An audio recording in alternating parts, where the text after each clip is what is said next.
Hello friends, welcome to our YouTube channel friends. In this video I am gonna tell you about how to fix no charging problem in your Realme smartphone. So let's start the video friends. So if your phone is not charging properly, sometimes if there is a quick drain or there is another issue you are facing. Firstly, you have to charge with the original adapter given in the box accessories of the Realme one.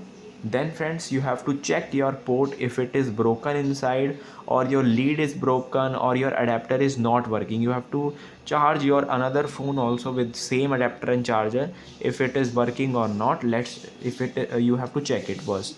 Then if your mobile is storage full, you have to release some of your storage that are not useful, files, folders, application, just uninstall them. Then friends, you have to do software update and update your applications. Don't charge your smartphone while playing games. It will quick drain your battery and heat your smartphone also. So just charge it properly for 2 3 hours and then it will be working. If not, you have to drain your battery at 0% and then charge. It will be working. I hope you like this video. If you like this video, then subscribe to our YouTube channel for more helpful tips and tricks videos. See you next time.